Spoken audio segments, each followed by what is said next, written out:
Yes. Yes, sir, we are live. Good morning, dear friends. We welcome you to the today's session of eNeonatology by Dr. Pankaj Garg. We welcome Dr. Nagendra Gupta, Central IPEB member from Bihar.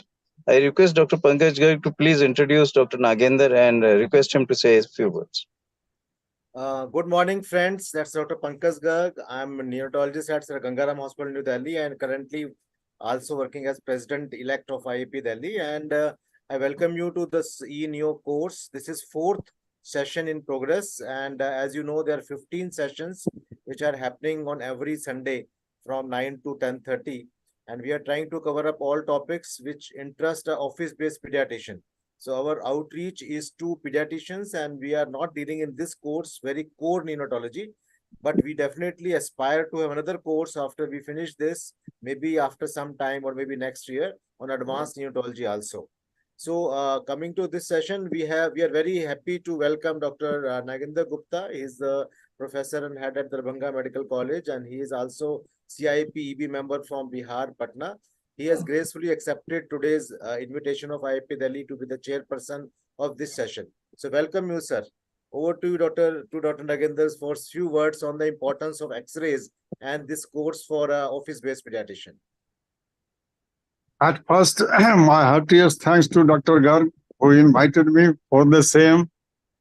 So it is a bit late. So please start your deliberations, sir. Thank you. Thank Thank you. you, I sir. think, thank you, Dr. Ajay, and thank you, Dr. Nagendra. So today is the session on neonatal X-rays. I know we can discuss. Please Yeah, start Dr. sharing your screen, sir. Yeah, I will do that. I will.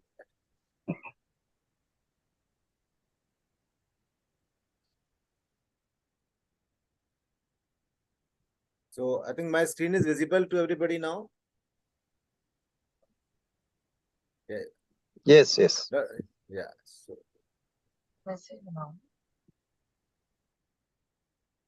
right. So I think today's session is going to be a very interesting session. It is not like didactic lecture. I have picked up some X-rays from my experience, and all these X-rays belong to my gallery, and I have been collecting these X-rays for last 30 years now. So the emphasis is that can we pick up very important diagnostic clue from an X-ray? I understand today is an era of focus when we are looking at point of care ultrasound. We have portable echo machines in the NICU which do a lot of work. But as an office-based pediatrician, X-rays still remain one of the very important tool in the hand of a practitioner when he can pick up or suggest certain important points which can lead to an important diagnosis in future. So what I will be doing is that I will be showing those X-rays, and if you wish, you can always tell us the diagnosis in the chat box, and we can discuss these X-rays in more depth if you feel that some X-rays are not clear to you in question and answer session, which will be at the end of this. So I'm not dealing with the theoretical aspects of this because I know time is the biggest factor. So we will be using X-rays right away from the first slide itself. So, look at this X-ray. If you look at this X-ray, can you find something which is abnormal? If you look at this structure on this X-ray, I think my red pointer is pointing to this. So what is this structure which is being shown in this? So very important from newborn point of view is that whenever you see an X-ray, you should be knowing the age of that baby when you see that X-ray. So if this baby is few hours or 2 or 3 days old, then this structure which is seen in this is what? And you can also see there is a structure like this artifact which is seen in the abdomen. There is nothing abnormal. This structure is the umbilical cord, and this structure which is across the umbilical cord is the umbilical clip. So I mean, normally we apply umbilical clip right at birth, and if you see this X-ray within say 24-48 hours, it may appear to you that say something is there, but actually this is just an umbilical stump and umbilical clip which has been applied on this umbilical stump.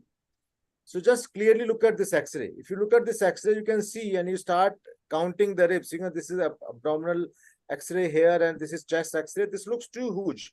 These one ribs 1, 2, 3, 4, 5, 6, 7, 8, 9, 10, 11, 12, 13, 14, 15, 16, 17, and there are so many ribs. So how is a newborn born with so many ribs? And if you also see, there's a stomach shadow, it is being seen here. Look at the length of the baby. Like it starts from here, goes up to this. So what is this X-ray? Actually, if you look very clearly, this is an X-ray of double exposure. This newborn has been exposed on the same film 2 times. So the baby, this is the thorax of this baby, and you can see the ribs here. And then baby, the radiographer was not sure whether he has clicked or not. The baby has shifted little back because the X-ray machine, X-ray film has been shifted. And then you can see a second exposure. So this rib cage is the first exposure, and this rib cage here is the second exposure. This is very peculiar things which only a newborn can show, because on a newborn, the radiologist is not sure, and he has clicked this baby on the same film 2 times, and that is why you can see the very, very weird X-ray when you can see so many ribs on the baby. Now look at this baby. Now this baby, if you see at the X-ray chest, this is the X-ray chest, and that's the X-ray abdomen. You can see the liver here. You can see stomach shadow, and you can see some of the proximal bowel loops. And all of a sudden, from this point, there's nothing else which is seen. So if you don't know the age of this baby, you may feel that there is no air is going beyond this point, and it may be something like a sinister jejunal atresia or a very proximal ileal atresia. But if you know the age of this baby, the X-ray has been done just at 1 hour or 2 hours of life, then you know that the air may not have reached the bottom. We know that the air takes 3 hours to reach the cecum, and it takes 6 to 8 hours to reach the rectum. So if you have done this X-ray before 3 hours, maybe at 1 hour, 1.5 hours, then the air is only reached up to jejunum. So this will be taken as a normal finding if you know the age of the baby.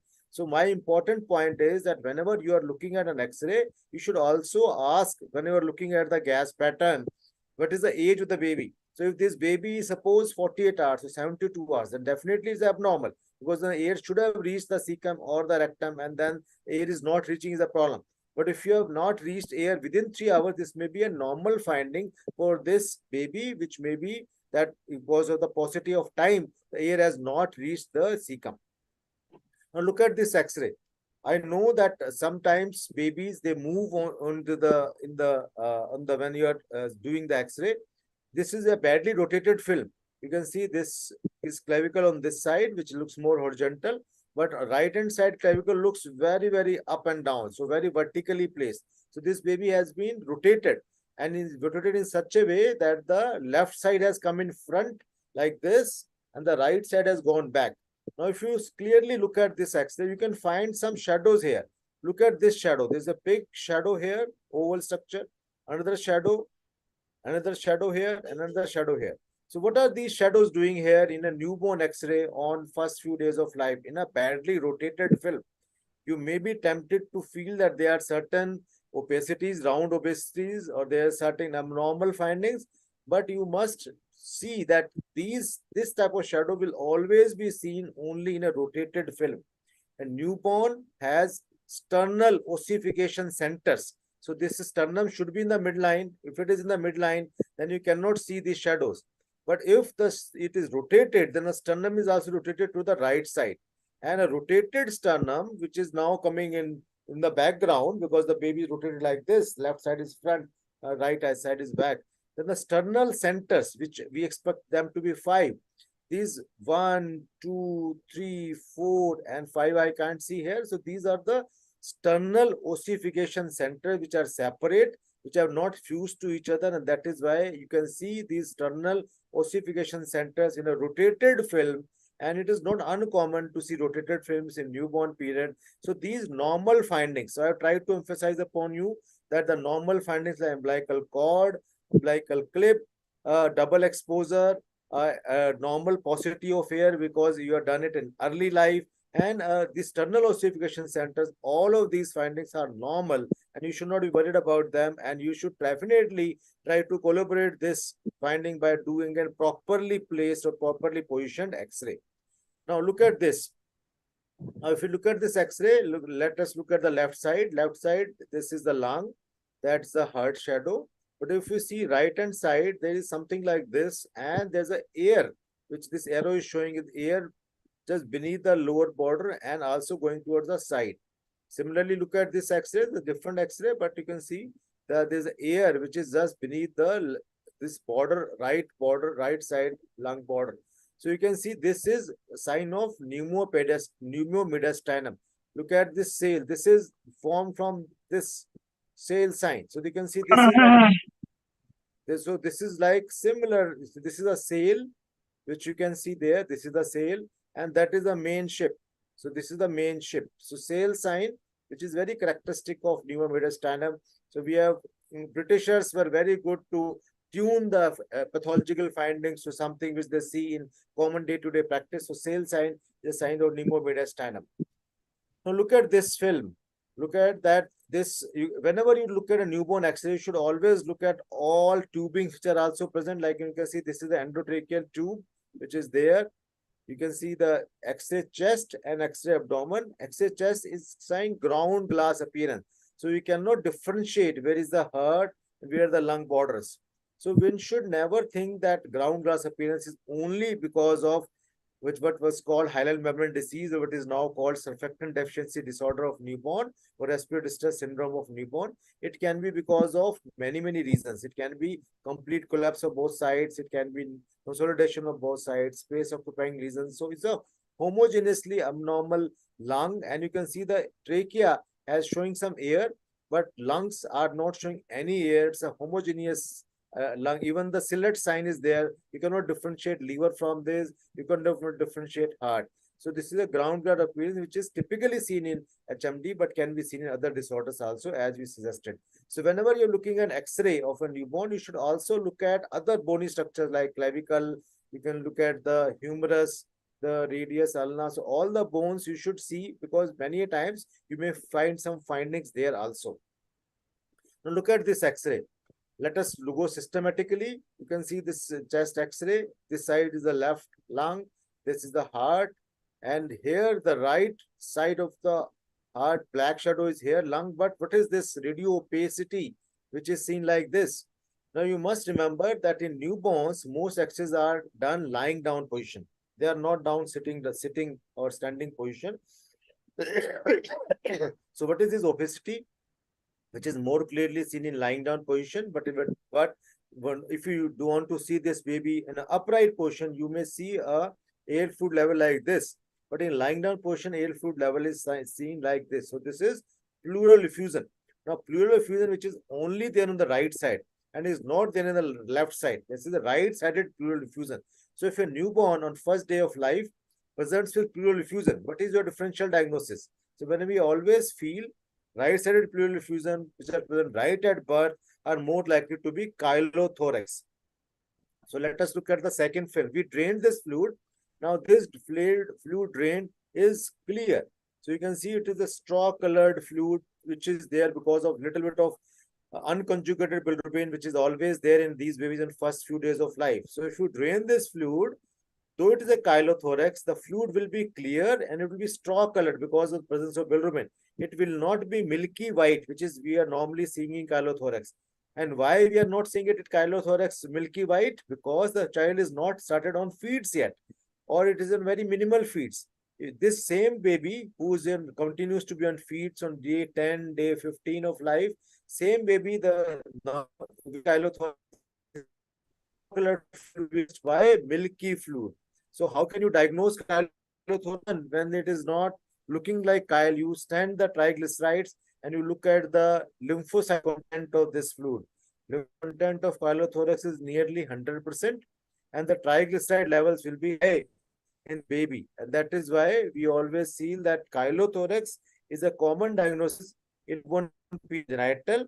It is very common even after cardiac surgery, because in surgery there is a possibility of injury to the chylus, and then you have chylothorax, but that chylothorax resolves after 2 weeks of time. Now look at this X-ray. So if you look at the X-ray, as I said, you should always look at the all the structure which are coming. So this is the left side of the heart, this is the right side, and look at this feeding tube. This feeding tube normally should come from the left border. This should be the border of feeding tube, and right border belongs to the endotracheal tube. But this feeding tube is taking very long turn coming from right side into the stomach.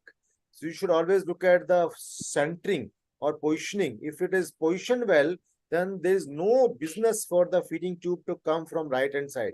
If feeding tube is coming from right hand side into the abdomen, you should always suspect there's some space occupying lesion on the left side. And space occupying lesion on the left side, which is present right at birth, though in this there is no gas seen, you should always suspect diaphragmatic hernia as the commonest, because in diaphragmatic hernia neonatal period, if the stomach is filled with fluid, you cannot see air. It will be looking like a homogeneous opacity only. It will not look like air-filled stomach. So, but the clue is the feeding tube is coming from the right side, and if you very clearly see, the hard border is here. So actually there is a space occupying lesion here which has pushed the feeding tube. That means it has pushed the esophagus. It has also pushed the myocardium or heart to the right hand side. Do this x-ray after a few hours. Same baby, you can see now the heart is here and there is a big stomach bubble, all bowel loops going into the left side of the hemithorax. So this is left-sided diaphragmatic hernia which has pushed the myocardium, which has pushed the mediastinum to the right side, and you may be fooled in the first few hours of life because this air is not there yet in the stomach. So diaphragmatic hernia on left hand side, which is pushed the feeding tube, gives you a clue that this is something which should not be missed. Now coming to the diaphragmatic hernia, now you can see this defect which shows that stomach is there, bowel loops are also there, and you see this also. You see this is also whole of stomach, a lot of bowel loops are going into the hemithorax on left hand side. So if I compare this x-ray which shows some bit of bowel loops going inside versus this x-ray where lot of bowel loop, stomach, everything is going into the hemithorax. So does it help you in prognosticating this baby? Do you feel that the second x-ray like this one is worse than the first x-ray? So my submission is that looking at the x-ray, you cannot prognosticate this baby. Though this defect may be appearing much bigger than the previous defect, ultimately it is the clinical condition of the baby, and more specifically the pulmonary arterial hypertension or presence or absence of PPHN. What are the settings which determines whether this baby will behave worse or this baby will behave worse. If I tell you the truth, this baby we could not save, but this baby, though the defect looked very big, but the pulmonary arterial hypertension was not massive and we could save this baby. So the success of diaphragmatic hernia depends on the resolution or a relative resolution of pulmonary arterial hypertension. That is why now we don't operate on first few days of life.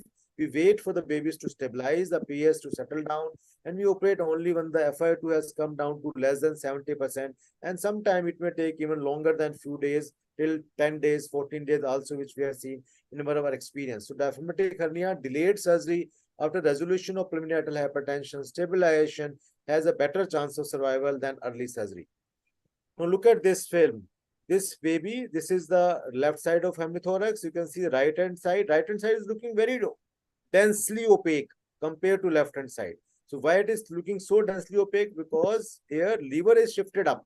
Why liver is shifted up? Because the bowel loops, they are trying to get into the right side of hemithorax. So this is right-sided diaphragmatic hernia. As you can expect, in right-sided diaphragmatic hernia, the stomach will remain in its position, but the other bowel loops will get into the hemithorax. Now, the prognosis of right-sided diaphragmatic hernia depends on the presence or absence of liver into the hemithorax, because it is difficult to get back the liver into hemithorax, and also the presence of pulmonary arterial hypertension. So presence of liver into hemithorax makes the prognosis worse, but pH is the one which is important in right or left side diaphragmatic hernia to make the prognosis better or worse. Now look at this x-ray. This x-ray, the right side of her lung looks okay, but left hand side you can see you cannot differentiate the left border of the heart from this opacity or some homogeneous opacity on the left side. So it could be a collapse on left hand side, but if it is a collapse, then I expect the mediastinum to be pulled towards the left hand side. So we should not be able to see a normal right sided border here. So if there is something else could be there, if it is something which is a space occupying lesion, it should have pushed the mediastinum to the right side, which is also not happening. So the mediastinum is in normal position, but there is homogeneity seen on the left side of hemithorax. So in such a situation, collapse is a commoner diagnosis, though there is no pulling effect here, but one should always think of pulmonary agenesis also in such babies when the left side of lung is not formed. And if it is a high exposure film, when you can see the trachea, then you will be able to see that their tracheal, the bud or the left main bronchus of trachea is not seen in such babies. So pulmonary agenesis is a possibility in this baby. Now look at this X-ray. This is an X-ray. You can see the both sides of lungs are looking fine, but there is a tube here. So what is this tube? I have shown this X-ray to many of my residents in my department. They always say this is endotracheal tube because that is the commonest. But if you look at the configuration of this tube, look at this, the both sides of this tube. We know that endotracheal tube, only one side is leaded. So only one side of endotracheal tube is radio-opaque. Other side of endotracheal tube is also radiolucent. But in this tube, both the sides are radio-opaque. And more importantly, the tip of this tube is also radio-opaque, which is not expected to be an endotracheal tube. So then what other tube can go into the structures in the neck, which looks like endotracheal tube? So all of us know that we put red rubber catheter to check the esophageal patency. So this is a red rubber catheter because the both sides of this structure are radio opaque and the tip is blind. That is why this is looking also radio opaque. This is a red rubber catheter which has been put in, and I strongly recommend that despite little difficult to obtain red rubber catheter in today's era, we have kept an 8 number and 10 size red rubber catheter into the labor room and in the nursery, so that whenever you are checking for the esophageal patency, you should not use a feeding tube which is likely to be coiled. You should always use red rubber catheter. And this red rubber catheter, which is not going into the stomach, shows that there is a presence of esophageal atresia. Also, the presence of this tube till what level helps you in prognosticating. Look at this. This is T1, T2, T3, T4. So this catheter is reaching to T4. That means the upper esophageal blind pouch is till T4. And we always expect in this patient, because there's an air in the stomach, that means there's a fistula also. And the tracheostomal fistula is always at the position of T4. This is a good prognosticate marker that the upper esophageal pouch is large and it is extending to T4. We expect the lower esophageal pouch also to be at T4. So the proximity of the two pouches is there, and that is why it is more likely that there will be end-to-end anastomosis and the need of esophagostomy, gastrostomy will not be there in this patient. So we always say presence of fistula improves the prognosis, because then a single stage end-to-end anastomosis can be done. But this X-ray, which is done with red rubber catheter, also helps you in prognosticating, with that tells you the presence of the upper esophageal pouch.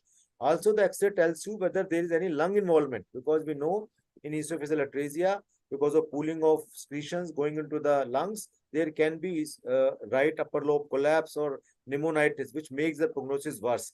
If you know the classification, it is the weight, which is very important. Sorry, presence of other congenital malformations and the proximity of the upper and lower esophageal pouch and the pneumonia, which makes the prognosis different. Now look at this X-ray. This is a very, very interesting X-ray, and this is one of its own kind, which I have seen in my experience. If you look at this film, you can always see there's a right upper lobe collapse. Rest of the right lung is looking all right. Mediastinum is normally placed, and the left lung is some bit hazy. But look at the structures here. This is endotracheal tube. You can see endotracheal tube, as I was discussing in the previous. This is the radiopaque side, and this is the radiolucent side. So both sides are not radiopaque in endotracheal tube. One side is radiolucent, other side is radiopaque. Now this structure, which is the feeding tube, is showing something very abnormal. This feeding structure is coming from this side, and then it is shifting to this coming to the right side, then it's shifting to the left side, and then it is showing some rotation into the esophagus and then into the stomach. So cursory look at this X-ray may show you that this is a normally placed feeding tube. But the suspicion in a astute clinician will come that why this feeding tube is overlapping the endotracheal tube in the first part, then it is going down and then it is rotating to get into the stomach. So tell you the story, this baby had esophageal atresia and this baby was already on ventilator and was already sedated with the medication. So once the feeding tube was put in, it was actually going into the trachea, and then because it was sedated, the baby did not resist that, and from the trachea it went into the esophagus, and then the fistula, this is the tracheal part, then the fistula part, and then into the esophagus. So this was another case of esophageal atresia, which we were fooled by this presence of feeding tube. So that is why we always say feeding tube should not be there as a method of choice for these patients. We should always look for the red rubber catheter to look at the esophageal patency. And this baby fooled us when this tube was removed and we checked again to pass a red rubber catheter. We could not. And then this child was operated upon. This was in our hospital only. Now the same baby, if you look at the little film, it gives you the clue. This is the same red rubber catheter which has been put into this baby. Now, in the little view, it is very clear. This is not going forward. Endotracheal tube will be going like this because trachea is anterior. But our esophageal tube will always go posterior because esophagus is posterior. So, the little film will tell you that this catheter, which I was showing in the previous X-ray, was red rubber catheter. It is going into the esophagus. It is not going anteriorly into the trachea. And this little film is also important to look for the vertebral defects, which can be seen as a part of water or vectoral abnormalities, which can be a part of esophageal atresia. So doing an X-ray, so my question is, whenever you put a red rubber catheter, you find resistance. Why do an X-ray?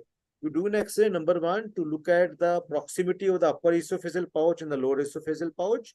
You also do an X-ray to look for the status of the lungs, because if it has got some congenital pneumonia or not. Look for the stomach, because presence of stomach gas tells you that there is a presence of esophageal fistula. And you also look at the vertebra. These are the 4 reasons for which you do an X-ray test in a patient who is strongly suspected of esophageal atresia. Now, this is X-ray from yesteryears when a dye study is done, and if you, after repair of esophageal atresia, do a dye study, and then there's a spillage of dye study from the site of anastomosis. So this is a very bad sign. That means anastomosis has already leaked.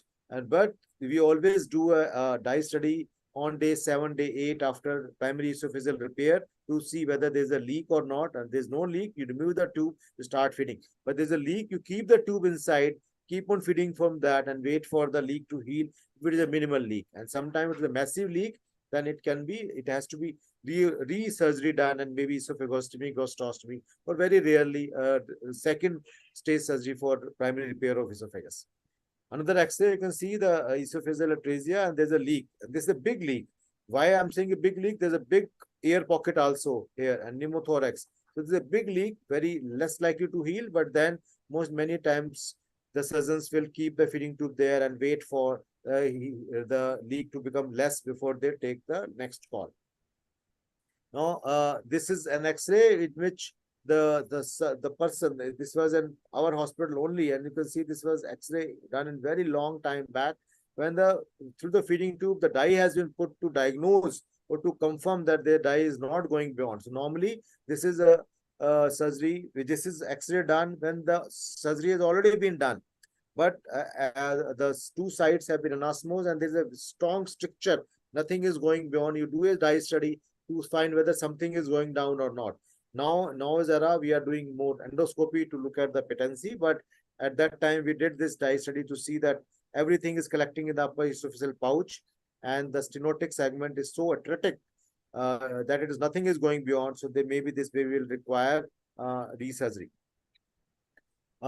This X-ray is a very rare X-ray. You can see that dye has been put into the esophagus, but through the fistula, which is still intact. The dye has entered the trachea, and it is also outlining all parts of bronchus. You can see the right middle, right lower, the left lower bronchus. So the fistula is here. This is the fistula. That's the esophagus. So esophagus, dye has gone into the trachea and outlining the tracheal structure so beautifully. So fortunately, we don't have to do that now. But yes, that is something which is of very, very important from past experience. So look at this film. I'm sure you can see that you can see the feeding tube here. So this feeding tube, we can see the feeding tube is here, and then it is entering the left side, but it is not entering the stomach. So the feeding tube is normally going like this, the left border of the vertebra, and then going into the stomach. Now, from this point only, the feeding tube has diverted toward the left side. It's a very important X-ray. So this baby, normally very preterm babies, they don't have very strong cuff reflex, and this feeding tube has been put into the trachea, and it has gone into the left main bronchus and then the left lower bronchus. So if such a X-ray, I'm sure you know that if you feed through this tube, it is going to be disastrous, because then the milk will go into the lung and the feeding tube is not in the stomach. So rarely, but yes, you should always try to put the feeding tube properly and check it by doing the gas insufflation to check it is in the stomach before you start feeding this baby.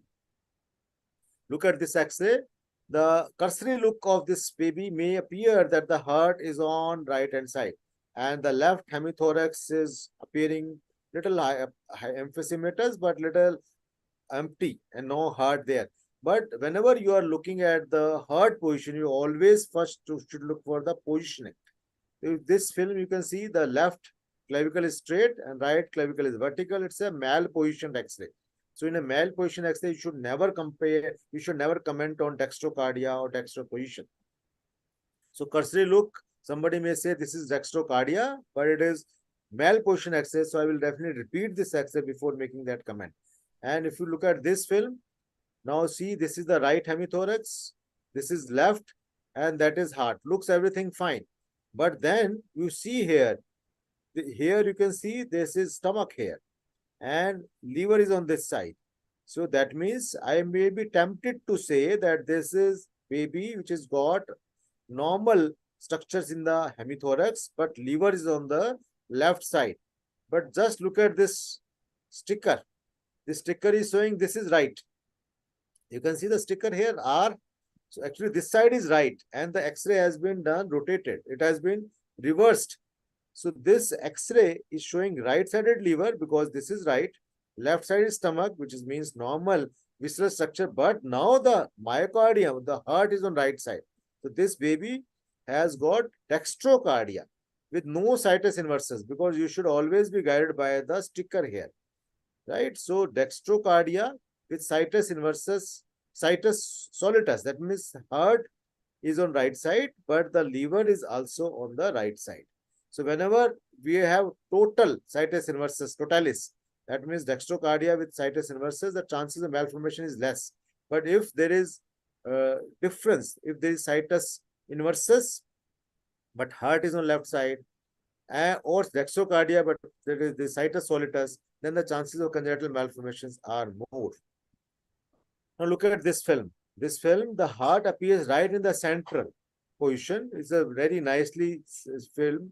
So you can see the heart is in the center, and this is the liver, and this is stomach is on the left side. So this is liver is on the right side, but heart is mesocardia. So mesocardia with situs inversus. This has more prognosticate value because this is one which can lead to chances that it may be having a congenital malformation there. Look at this very, very rare film. If you see this X-ray clearly, the liver is midline. This is liver is not like normally the liver is right lobe is this and left lobe is like this. But here it is a horizontal liver. And also you can see vertebral defects here. You can see vertebral defects. So vertebral defects, presence of vertebral defects here, and presence of vertebral defects here, multiple vertebral defects, and a mesocard, horizontal liver tells you that this is going to be a congenital malformation. Number of congenital malformation can be there in this baby.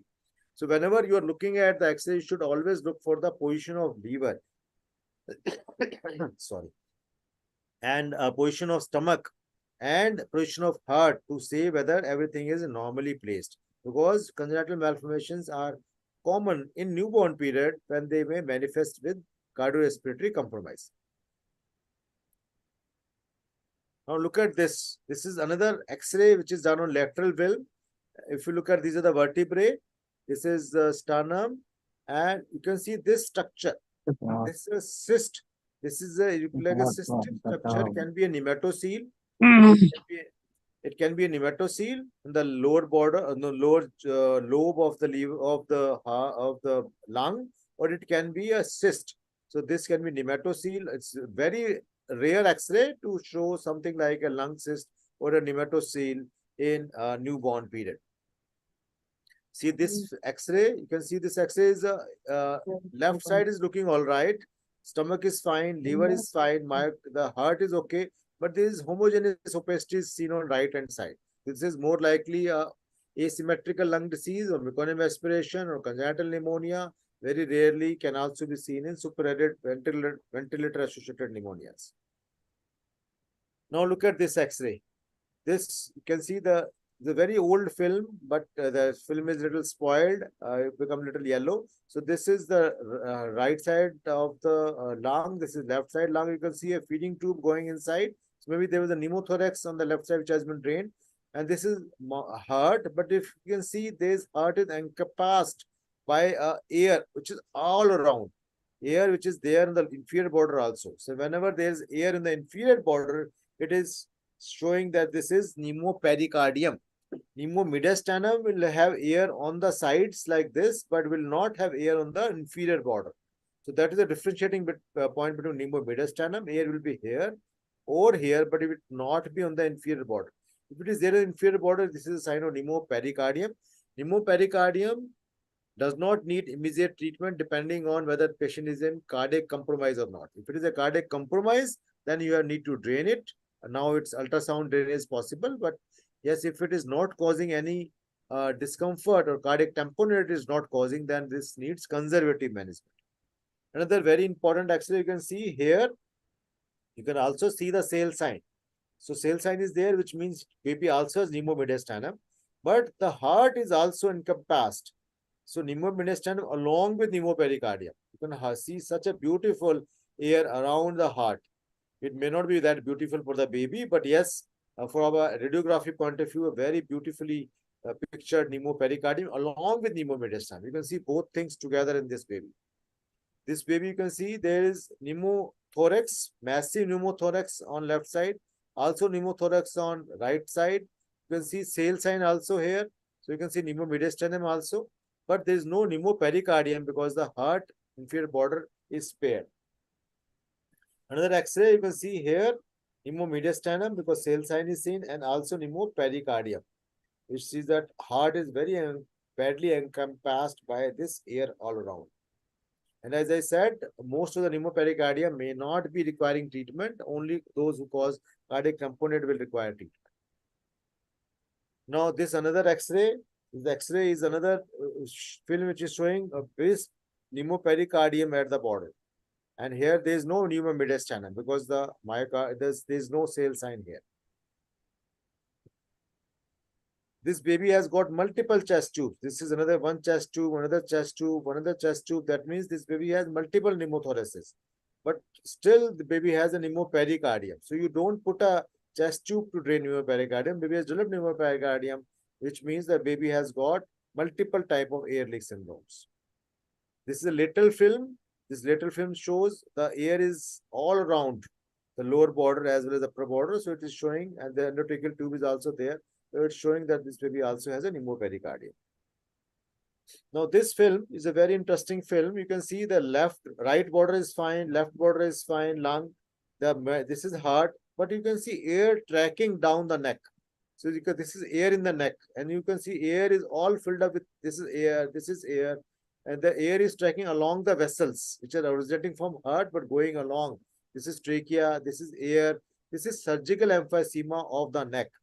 Normally, this is seen, not very commonly seen now, because now we are using high frequency ventilation as a more like a rescue method or like an elective method. But if you're using very high pressures, there may be pneumothorax, there may be pneumomediastinum, there may be pneumopericardium, but they can also be surgical emphysema if air decides to go along the vessels into the neck. Now, this is a very, very rare film. Only one X-ray in my whole 30 years of experience I have got, which shows very, very interesting thing. You can see this here. This is right side of lung. This is left side, but you cannot see any heart shadow here. But in place of heart, this is the place of heart. You can see air here. Can you see differentiate this air from this air? Now this is the lung, and this is air in the heart. Now this is not pneumopericardium. This is air in the heart. So air in the heart can happen if there's a massive air embolism. If you are put in a feeding, you can see there's a umbilical venous line in place, umbilical arterial line in place. So somebody has really pushed in air, or by mistake air has gone from the umbilical vein into the right atrium and the right ventricle. This is usually you're not able to diagnose them ante-mortem. Usually this X-ray you will always see post-mortem, and there is a massive air embolism. Whole heart is filled up with air, and the patient can get sudden cardiac arrest. And then you get an X-ray and you find there's there's air in the heart. As I said, it's a very, very rare X-ray. Another X-ray, same baby, lateral film. You can see all this is air in the heart. Air in the heart, which shows that there is a massive air embolism which is causing cardiac arrest. Now, some other films, you can see this X-ray showing this is the right side of heart, this is endotracheal tube, and this is left side, heart shadow, everything is fine. But there are two foreign bodies here. Two foreign bodies which are very close to each other on the left sternal border, left border of the vertebra. So what are these foreign bodies doing here? These are the PDA clips. Now we can know that PDA, surgical ligation is done, and these metallic clips are put there. So these are the metallic clips which are seen on the X-ray because this PDA has been ligated, and that is why you can see these clips here. Now look at this film. This is right side of the lung. Left side is hazy. Now this is endotracheal tube. Now trace these.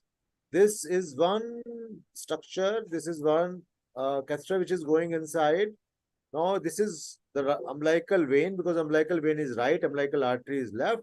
Umbilical vein which is going here from IVC into the right atrium, and then turning, and then through PFO going into the left atrium. Now these misadventures do happen in NICU. You should be careful in just measuring the length of umbilical vein and umbilical artery. Even if you look at the umbilical artery also, the ideal position of umbilical artery, though we know, is T6 to T9, but here the umbilical artery is going right till that level of T3, T2 or T3, but very, very high. This is the umbilical artery which is highly placed, has to come down to T6 to T9, and this is the umbilical vein which is also badly placed into the left atrium. So these umbilical veins which are in right atrium or left atrium can lead to arrhythmias, and it can also lead to pericardial effusion, because now fluid, the atrium is thin wall structure. The catheter can pierce the atrium and go into the pericardial space, and it's called pericardial effusion. So these catheters has to come out as early as possible. Now this X-ray, you can see there's a lot of air streaking shown from the hilum into the peripheries of the lung. This is a very beautiful X-ray, not beautiful for the baby, but from X-ray point of view of pulmonary interstitial emphysema. So we know in pulmonary interstitial emphysema, now we tend to use more like high frequency ventilation, and which may be beneficial in these babies. Another X-ray, you can see this baby has these bowel loops coming into the right hemithorax. So this baby had diaphragmatic hernia. You can see an endotracheal tube here. He was ventilated, but he's got a massive pneumothorax on left side, because we know pneumothoraces are common in diaphragmatic hernia because of this lung hypoplasia. And once you ventilate, there is a pneumothorax. So pneumothorax on left side needs drainage and needs stabilization, and then something needs to be done for the diaphragmatic hernia surgically little later on in life. Now this is a very, very rare film. You can see this X-ray is showing a medial pneumothorax. This is the air trapped in the medial border of the lung, medial pneumothorax, and a patient, this medial pneumothorax is not being drained. Normally just drain it by a chest tube, but here in this situation, pigtail has been inserted under ultrasound guidance by the IR people, the interventional radiologist people, to drain this. And once pigtail has been put into this space, you can see the lax film, the air has been drained. So rarely done, but pigtail insertion of chest tube, which Dr. Noor Thakur also mentioned in the session done last time, that sometimes you also need to drain the chest, the air in the lungs by a pigtail. And this is one example where it has been done by that technique. Now look at this film.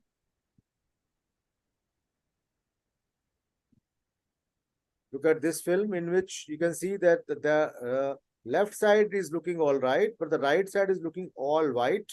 And you're not sure whether the right heart has been pulled toward this side, the heart has been pulled towards right side, or there's something else. So do this. And you can see this is a plain skygram of a CT.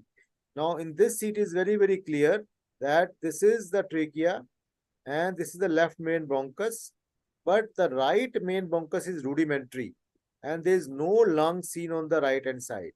So the left lung is normal, but there is pulmonary agenesis on right hand side, and which is clearly shown by the CT scan plain skygram. This pulmonary agenesis, and children with pulmonary agenesis still will survive because they don't have pulmonary arterial hypertension. You can survive very well on a single lung also. But yes, depending on the pulmonary arterial hypertension, a pulmonary hypoplasia patient may not survive. Pulmonary agenesis, because they don't have pulmonary vasculature itself.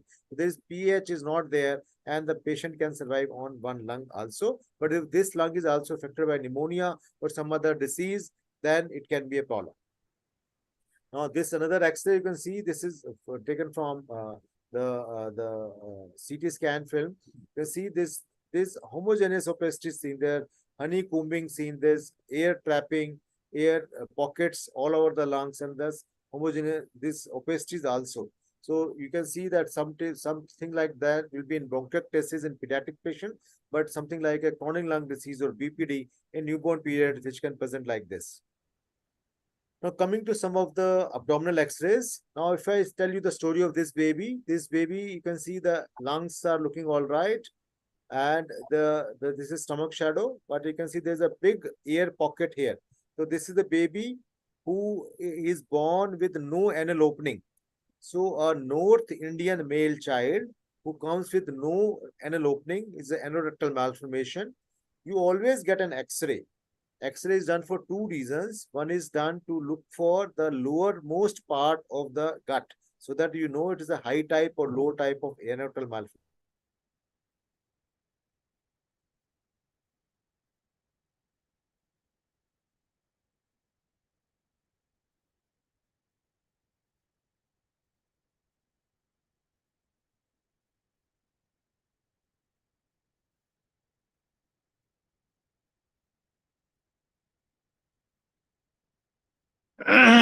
Stand still or presentation.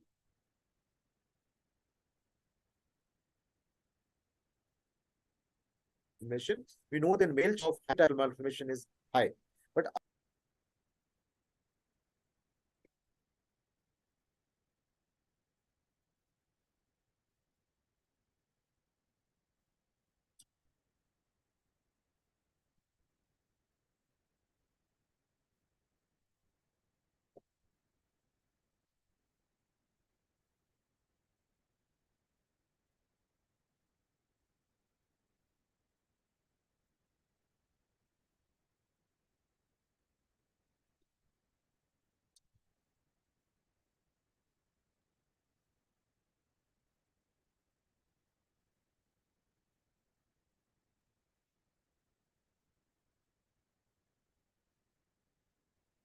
Dr. Nagendra, I am back. Okay, sir. Yeah. So I was on the previous X-ray, I think. Yeah, I was on this X-ray. So how do you say it's a pouch colon? I say it's a pouch colon because this pouch of gas is more than 50% of the total horizontal diameter of the abdomen. That is called pouch colon, very common entity in North Indian male children. And why we need to diagnose it before surgery? Because this carries a comparatively worse prognosis compared to another adult malformation. Because now this is a pouch which has to be either excised or has to come out as pouchostomy. So this is very peculiar structure which has been, entity has been mentioned genetically only in North Indian male children, but as we are one of them, we should be looking for pouch colon in all these babies. So the another baby, which is a surgical baby, you can see abdomen, and you can see some calcification here on the left side of the abdomen. This is meconium peritonitis. So this is calcification, which is part of meconium peritonitis. This finding per se does not tell me there is anything to worry, but we have to just follow up this baby to see whether they don't get into intestinal obstruction. Look at this film. You can see there's an air which is seen under the right dome of diaphragm. This is a X-ray of pneumoperitoneum, and this and this X-ray is because a vertical baby. You can see the air is shown just beneath the right dome of diaphragm. Another X-ray, big air pocket seen under the right dome of diaphragm. Another case of pneumoperitoneum. And this X-ray on the cursory look, this is a lying down film. You can look at the baby's the upper limbs. They are by the side, so it's a lying down film. In a lying down film, you may not be able to see air under the dome of diaphragm, but you should see this air, which is not a normal air. This also air is not a normal air. So this baby also has pneumopericardium, but because it's a lying down film, you have to cleverly look for air just at the periphery, and then you can follow it up and you can see the air is also under the dome of diaphragm. But if you are not sure about it, you can always do an erect film to see a better picture. If you do a erect film, you can see something like big air pocket, and all the intestines are now bundled into the center. Another very, very important film, you can see there's a air, and this is stomach, and this structure which is hanging into this air pocket is nothing else but spleen. You can see this sometime that the air, you can also delineate spleen here. Another film you can see very clearly, you have to see air here. This is pneumoperitoneum is something which is very ominous, which requires surgical correction. You should try your level best to pick up pneumoperitoneum, and then these babies will more likely require surgical correction. Now you can, this is a little film, which we always say decubitus film, which we do sometime when there is very little air, and you cannot make them sit. You can do a decubitus film, which shows there's a free air, which is not confined to an intestinal wall, which shows this again is a patient of pneumoperitoneum. Another X-ray, and if I tell you this X-ray is done at 48 hours life or 72 hours of life, and then you can see only 3 bubbles. This is one stomach bubble, one duodenal bubble, and another bubble. So this is most likely a jejunal atresia, very proximal type of jejunal atresia, which is seen by 3 bubbles. And you know, double bubble is classically seen in duodenal atresia, but very late distal duodenal atresia also can be seen as a triple bubble, but more likely to be jejunal bubble, jejunal atresia. Now this, you can see hugely distended bowel loops. When you have hugely distended bowel loops, no air going beyond in a baby beyond 24 hours of life, then you are more or less sure this is ileal atresia. So jejunal atresia, when your number of loops are less, atresia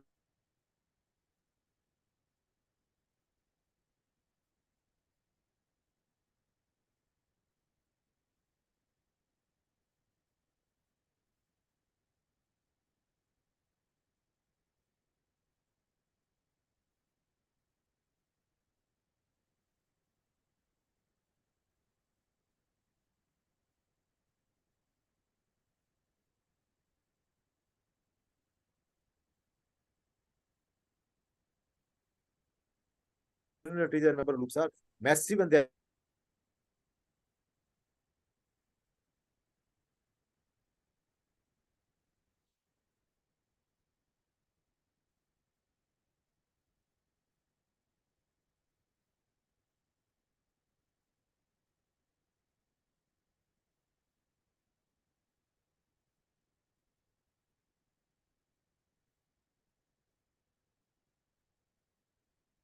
So I'm sorry for this technical problem. So here, you know that contrast enema will be able to rule in that this is possibly Hirschsprung disease, but cannot rule out. That means even if it's a normal anemia, it does not tell you that there is no Hirschsprung disease. Another film, they can also see there's a huge zone of transition here, and normally this portion will come out. A biopsy will be sent from rectum, from this portion and the normal portion to diagnose the extent of Hirschsprung disease. You can see this is the mega esophagus, which is so big, and then it is going into the stomach. This mega esophagus very rarely diagnosed in neonatal period. You know, this is cardiac atresia. There's no myentic plexus in the lower part of esophagus. That is why shown as a mega esophagus. Now, some of the other X-rays, I'm sure that I'm almost 55 minutes into this talk. I will be taking another 5-10 minutes, and then we can have some question answer. You can see this very, very rare film. You can see the limbs, and there is a Wimberger sign. So this is a hyperlucent shadow, which is between the metaphysis and the epiphysis, which is more suggestive of a Wimberger sign. Now, not seen very commonly, but it was seen in syphilis when you have this Wimberger sign. Now, another very, very rare X-ray, you can see in this X-ray, there is a air which is seen in the foot. You can see this air. This is air. This is also air. This is also air. I'm sure seniors have seen. The young generation will not be able to see this. This is gas gangrene. So this is a gas gangrene, and incidentally, this patient came to us from Bihar only, and some injury on the foot happened, and then there's some dressing was done, which was left for a very long period of time, and then gas gangrene because of anaerobic clostridium happened in this baby, and unfortunately, even the limb had to be amputated for this baby because the gas gangrene is something which can really kill the baby very fast. Also, some of the other X-rays of the limbs, you can see there's a rickets, or this is the cupping. So sometime even in newborn period, you can see rickets or cupping when it is a congenital vitamin D deficiency. Another rare X-ray, which I'm sure this baby is born, and then this baby has asphyxia. It is called asphyxiated thoracic dystrophy. Look at this is also called June syndrome. Look at the thoracic vertebra. They're all same. Normally, thoracic vertebra, the first few ribs are shorter and then they become broader. And the ribs are like this. The lower limbs are broader, something like this. But in this case, all the ribs are of similar structure. They are not enlarging. They are more horizontal, and that is why there is expansion of lung does not happen. So asphyxiating thoracic dystrophy or June syndrome. So this X-ray, if you see once in your lifetime, you will never forget that this type of X-rays also exist. Now look at this X-ray. There's something in the abdomen, which is a big radiopaque structure in the abdomen. Looks something like ominous. But if you look at this baby like this, you know we are dealing with omphalocele major. If you do X-ray of this baby, this will look like this only. And if you look at the lateral film, you can see this is also omphalocele major, and the gut is going into this omphalocele major. Now, this is X-ray of necrotizing enterocolitis, and there's free air in the abdominal wall and abdominal cavity. The free air is a bad NEC. Another case of megaesophagus, cardiac atresia. Now, this is a very interesting X-ray of a 6-week-old baby who's crying incessantly. And when you look at this X-ray, you touch the baby's face like this, he's crying all the time. Whenever a crying child comes to you between 6 weeks to 5 months of age, you should think about this diagnosis. Apart from infantile colic and fracture and something like otitis media, if you touch the face of the baby and the baby is crying, and if you look at X-ray, and X-ray shows the hyperostosis of the malar bones of the maxilla. This is Caffey's disease. So Caffey's disease is a hyperostosis. It's a self-resolving disease. Even the hyperostosis of the orbital plate also is seen, but is classically seen on left-hand side, also on right-hand side. A very simple treatment in form of analgesic like Brufen, which is used for 2 to 3 months, and they do very well. I show you another X-ray. Look at this baby. Now this baby has got hyperostosis of all the bones. Like you can see, look at the hyperostosis here. Hyperostosis of this side. So Caffey's disease of the metacarpals also. So you can normally it involves the maxilla, the commonest, but it can also involve the other parts of the body. Look at this X-ray. This is congenital lobar emphysema of the left side. And this you can see absolutely lucency, no air shadow seen, congenital lobar emphysema. This X-ray see that there is the humerus, you can see radius ulna, but you can see there is no thumb. There is no metatarsus of thumb. Also, the limb is also is abnormal. So, and this side also, this is this thumb abnormalities, no thumb seen in this film, but here the at least radius and ulna are seen because this is not TAR. It's not thrombocytopenia absent thumb syndrome. Look at this film, you can see butterfly vertebra. These are the vertebra, and the butterfly, the vertebra is split like. This is like split vertebra. You can see these, the multiple split vertebra here. And you should always look for these because this is part of vertebral anomaly. And we know if there are more than 3 vertebrae involved, it's more likely to cause scoliosis because then this the stability of the vertebra is compromised. Now look at this. There's an X-ray which is showing some cystic structure here. This is the lung cyst on right hand side. Now this another X-ray showing some nematocele or some cystic structure on right hand side. So this is a nematocele on right side. Very rare film. There you can see 2 babies and they are combined by the thorax. This is thoracopagus, conjoined twins. They are joined by the thorax to each other. Now this will, in the cursory look, it may look to you that this is the contrast enema. But if you look very clearly, this is not contrast enema. This is MCU. This is bladder. Bladder showing multiple diverticuli, posterior urethra which is dilated, and a massive reflux on left hand side, which is no reflux shown on right hand side. This is posterior urethral valve with hypertrophied bladder, with diverticuli, with reflux grade 5 in this baby. Now look at this bladder. You can look at this bladder, urinary bladder, and there are multiple diverticuli which you can see on a MCU. And you can see the posterior urethra is also dilated in this baby. Classical, you can see this air in the bowel wall, nematosis intestinalis. Nematosis intestinalis, a very sinister sign of necrotizing enterocolitis. Now, this is very important. If you see this baby, looks like this is the baby and something is attached to the sacrum of this baby, which also contains bones. So, what is this teratoma? Teratoma is the one which contains bones. So, look at this, sacrococcygeal teratoma. It will look like this, but if you actually look at the baby, this is like this. This is the baby's sacrococcygeal teratoma, which is outside the body. So this can be inside the body, can be outside the body, but this was outside the body.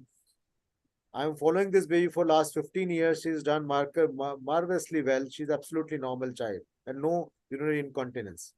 MCU showing massive reflux on both sides. Very rare film of, you can see, pneumocephalus. Now this is air which is seen in the brain. This is all air. This is air, all air in the brain, shown in CT scan. Is seen in some meningitis, Citrobacter meningitis, and we have also seen it in one other Klebsiella meningitis. Another film of pneumocephalus, air seen in the heart. Now this you can see the bilirubin staining of the basal ganglion. This is very brightly seen. Bilirubin staining on basal ganglion means the baby has got connectors, and this is likely to be followed up. You also need to do hearing screening of these babies, and they are very likely to have cerebral palsy later on in life. So that should be the last slide. I think we are heading towards the yoga day, which is on 21st June. And health is also of prime importance. So before I finish, I'll say that all of us not only should invest in others' health by looking at whatever field you are in, neonatology or otherwise, but you should also try to invest in your health by doing regular physical activities, exercises, and I'm sure we're going to celebrate Yoga Day, which is on 21st June in a big way. Thank you so much. Thank you, Dr. Nagendra. I will be stopping my share, and this is I have taken, I think, 1 hour and 4 minutes to be precise. No, sir. Thank you very much, sir. Now, questions are invited from participants and audience. I can see there are some questions are there in the question answer box. So Let me take the question one by one. Dr. Prashant is asking, sale sign or thymic shadow can be seen up to which age when we should be alert regarding not to be confused with consolidation in pneumonia? I think sale sign is seen in pediatric as well as newborn period. Thymus can be seen. Thymus is normally seen big in infancy. Beyond 4 to 5 years, thymus is not seen big, but sale sign and thymic shadows are different. Sale sign is a sign of pneumomediastinum, which is lifting the thymus so that you can very clearly see in the lower border of the thymus. Thymus you can see, but thymus can be seen in few years, but you cannot see in the lower border of thymus very well. In pneumomediastinum, you can see it very well. Otherwise, you don't see it very well. So the other question is by Dr. Manikant Kumar. What is the prognosis in right-sided congenital diaphragmatic hernia? The congenital diaphragmatic hernia right side prognosis depends on presence or absence of liver in the hemithorax.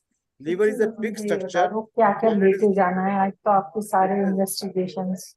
एक minute so it's the presence of liver in right side diaphragmatic hernia which decides the prognosis. But if liver is partially in and it can be brought down into the abdomen and there is not much pulmonary arterial hypertension, then you can see the prognosis is not that bad. Over a period of time, I think delayed surgery, stabilization of the baby before surgery. Now we are not operating the baby in first 2-3 days. Usually it is beyond that time. So you take care of pulmonary arterial hypertension well with the help of high frequency ventilation, nitric oxide at times, medications, and only then we go for surgery. So that is what decides the prognosis in CDH. But in right side, the CDS, liver is also important player. A red rubber catheter to be inserted through nose or mouth. Meena Khilnani is asking. I'm sorry, I did not specify that clearly. It always through mouth. It is never through nose, because through mouth we know if it is going in a term baby 10 centimeters. So the mnemonic is 10 number rubber catheter going beyond 10 centimeter in a term baby rules out esophageal atresia through mouth and not through nose. But a preterm baby, even 8 size red rubber catheter can be used, and you have to insert it through mouth to say that whether it is going. And I always say red rubber catheter should be there in your labor room and in your NICUs. Can we get the recording of the class? Yes, Dr. Deepika Acharya. Recording will be shared to you after 24 hours. And as I can understand that the number of participants have been 220, but the number of registration for this eNeo session is more than 650. So many of you are only listening to the recording, which is okay from education point of view, but to ask questions, you have to be there live. So, Dr. Pankaj, Dr. Manoj Anand Gupta has asked how to differentiate between cell sign of thymus from pneumomediastinum. So sale sign of basically sale sign of thymus is pneumomediastinum. So sale sign means there's a air which is seen at the lower border of the thymus. So if you can see the air at the lower border of thymus, that is called sale sign, and that is pneumomediastinum. Okay. Next question is by Dr. Rajesh Sharma again about the cell sign. And I think Dr. I discussed that. Paul has asked difference between pneumomediastinum and middle pneumothorax. In pneumomediastinum, you can see the sale sign. You can see the air on the both sides of the heart, but you don't see on the lower border. That is seen in pneumopericardium. But in medial pneumothorax, it is a very tricky question because you can have pneumomediastinum on one side also, only on right side. If it is on both sides, then it is clearly pneumomediastinum. But if it is only on the one side, suppose right hand side, then it can be medial pneumothorax also. And normally what we do is that we do the contralateral decubitus view. That is, suppose if you're suspecting a right medial pneumothorax, then you let the right side be up and do a lateral decubitus film, and then you can differentiate a medial pneumothorax from pneumomediastinum. We welcome Dr. Sanjeev Kumar, EV member from Uttar Pradesh. Sir, would like to request you to say something. Although I joined late, I'm sorry to join late, but very, very interesting. And it's very nice to listen to Dr. Pankaj. Very informative lecture, very informative, very practical and very informative. Thank you, Dr. Pankaj. Dr. Pankaj, can you show some X-rays of NEC again? I can share it again.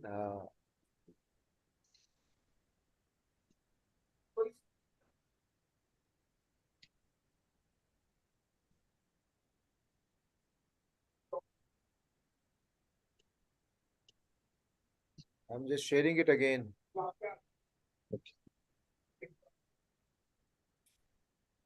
So Anything we should look particularly in the X-rays, like So we should be looking newborn X-ray always holistically. We should always be looking at the exposure, the centering. We should normally I see that our residents also do that mistake. They always look at the chest X-ray very well, but when it comes to abdomen, the limbs, they forget to look at the bones, the abdominal part. But what is the vertebral defects? All those are missed by cursory look at the X-ray. So a yes, newborn sometimes X-ray there may should be all. vertebral defects also. Yeah. So they always tend to miss those things which are not common. See, this also can be NEC X-ray because this is showing this is showing calcification in the intraperitoneal calcification. So this can be a sign which may suggest that baby has meconium peritonitis which perforated in intrauterine period and has already calcified. This can also be a NEC X-ray because it is showing a pneumoperitoneum here. Right? All pneumoperitoneum are either spontaneous perforation of stomach or cecum, or in preterm babies, they are more commonly NEC perforations. So how to differentiate between the normal gases distension and suggestive early phases of NEC? Right. So gaseous distension will have normal gas pattern. I'll show you some X-ray. Right. This is normal, not a normal gas pattern. This is showing air, which is like free air. It is not confined to the walls of the abdomen. This is like NEC X-ray. I think one X-ray I had of pneumomidis, this pneumatosis. Shall I show?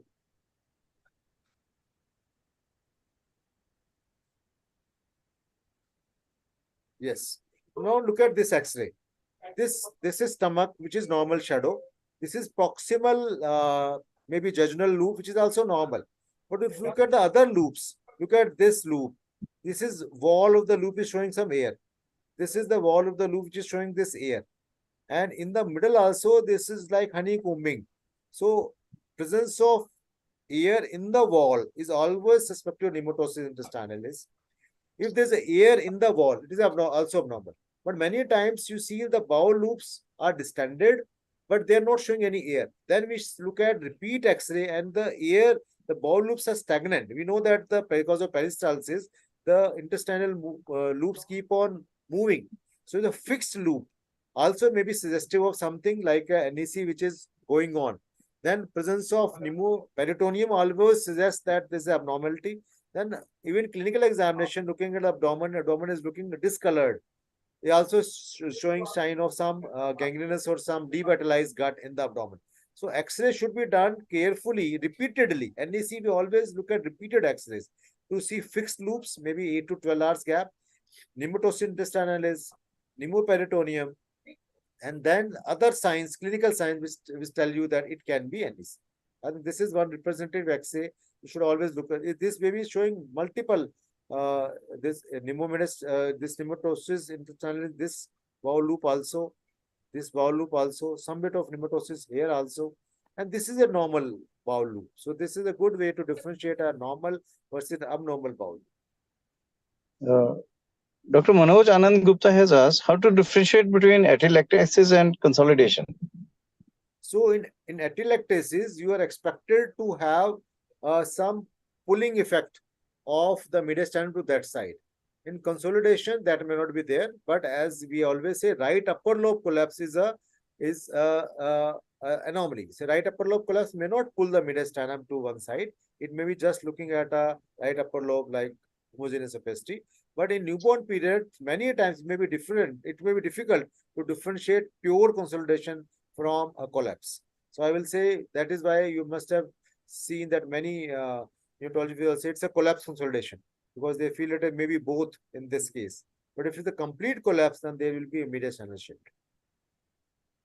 We welcome Dr. Saini. Welcome, sir, Dr. Gansham Saini.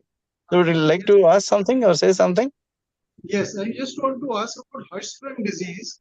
How to actually, when we get many babies with not passing stool and somewhat abdominal distension, when we suspect and how to confirm by X-ray or die steady.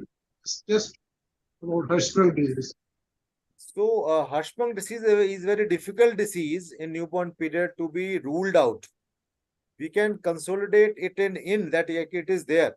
So, clinical examination, when there's a blast sign, you put a finger into the rectum and there's a blast of air comes, that means there's some obstruction.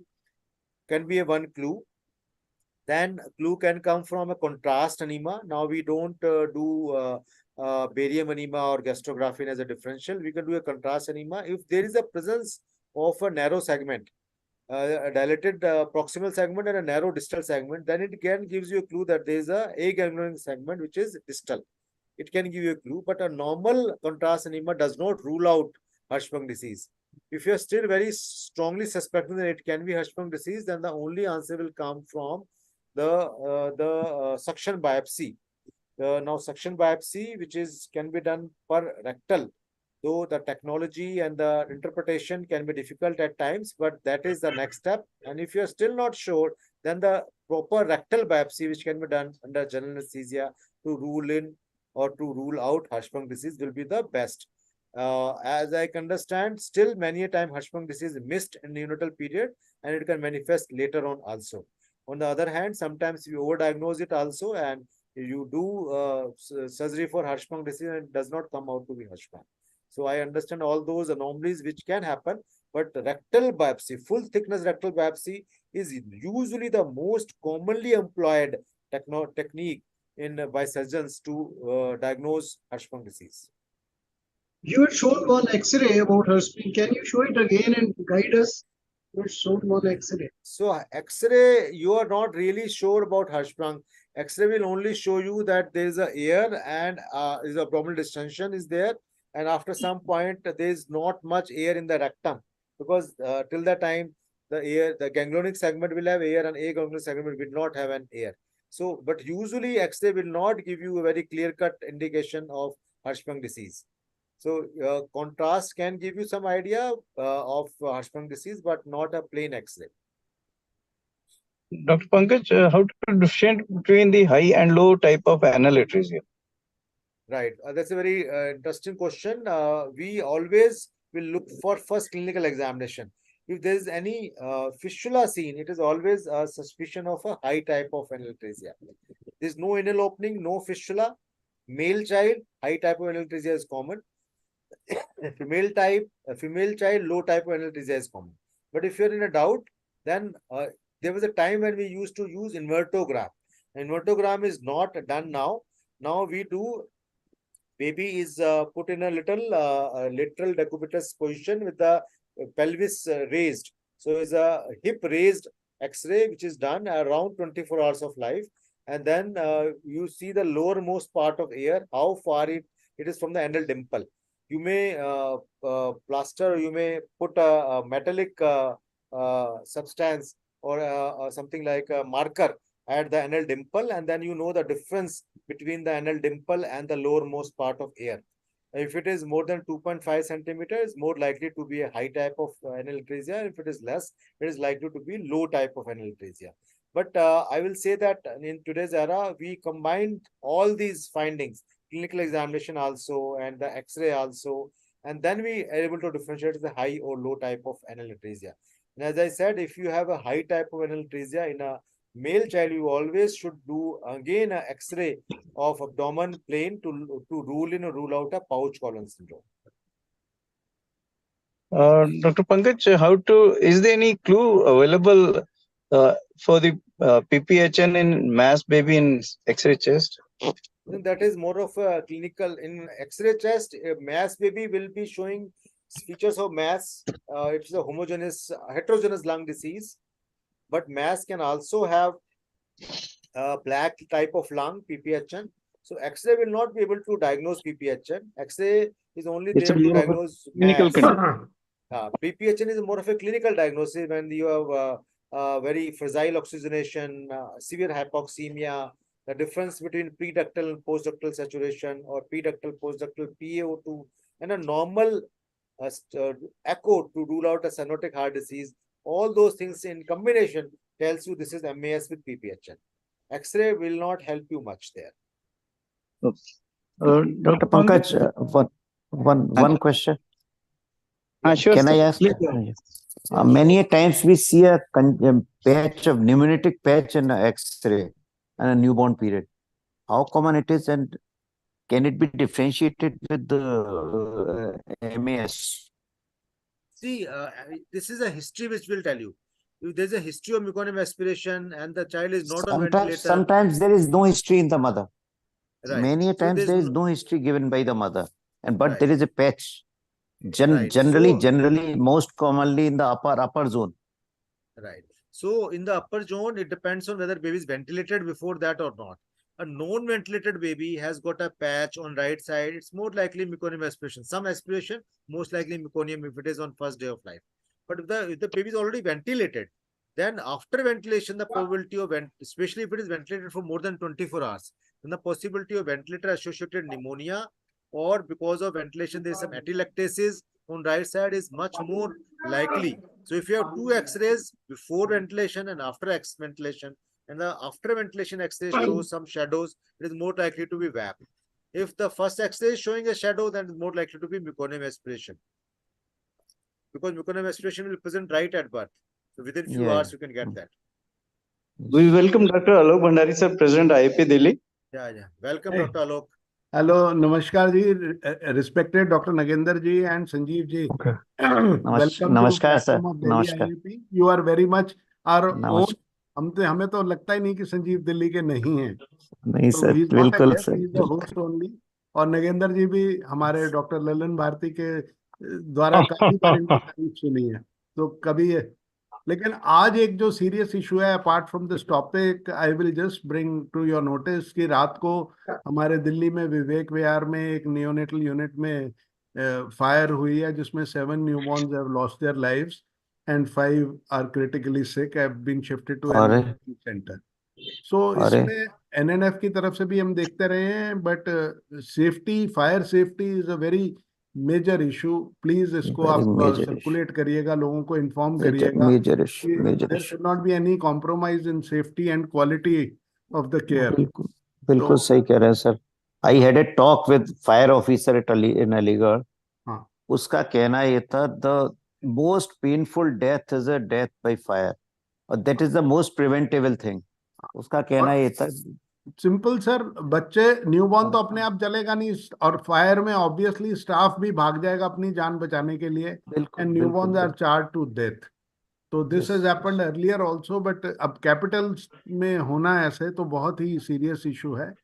And I think there is an important role of all the associations also कि लोग जो हैं association के member भी नहीं बनते हैं, association platform पे भी नहीं आते हैं एंड उन्हें पता ही नहीं चलता दुनिया कहाँ चल रही है. एक लोकल इलेक्ट्रिशियन के भरोसे वो चालू क्वालिटी से तारें कनेक्ट करके बिजली चालू कर गया उनकी. और कॉस्ट कटिंग के चक्कर में ये लोग ऐसा कर जाते हैं. आराम से वहीं बैठो आप, मैं आऊंगा तो उसके बाद फिर मैं डॉक्टर साहब से डॉक्टर सैनी प्लीज म्यूट कर लो. Doctor Saini.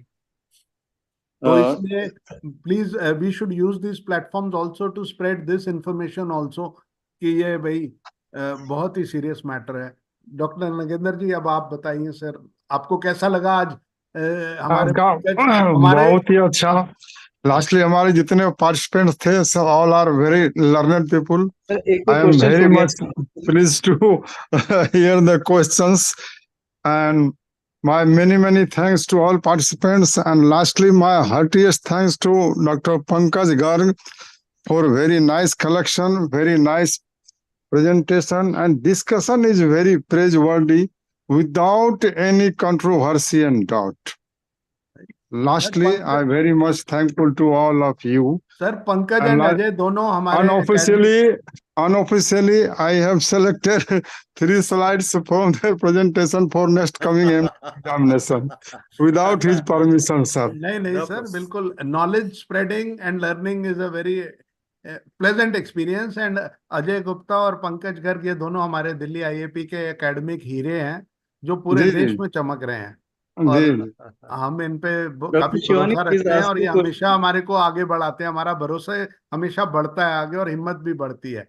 And incidentally Pankaj is also our president elect of Delhi IIP और आप दोनों से भी रिक्वेस्ट है, अभी हम paediatric conference of North India करने जा रहे हैं 21-22 सितंबर को। समय निकालिएगा, दिल्ली में आइएगा और इनका एकेडमिक जलवा और देखिएगा। ठीक है sir, definitely I will come there. हाँ संजीव, आप कुछ Guarantee, sir. बोलेंगे? Okay, thank you all. Session is over, sir. With your I'll be- permission. जी sir. I'll be there. Doctor Aishwarya ने हेड रेज किया है। हाँ हाँ बोलिए। हाँ अच्छा डॉक्टर नागेंद्र, हम ये ना सेशन, हम इसको रिकॉर्डेड सेशन भी भेजेंगे आपके पास। You can listen to this talk again and you can take more photographs.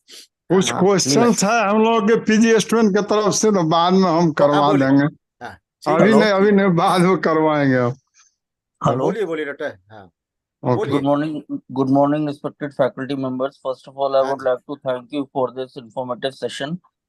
I had just asked a question in the chat. Could you please reassure me? Chat में पूछा है?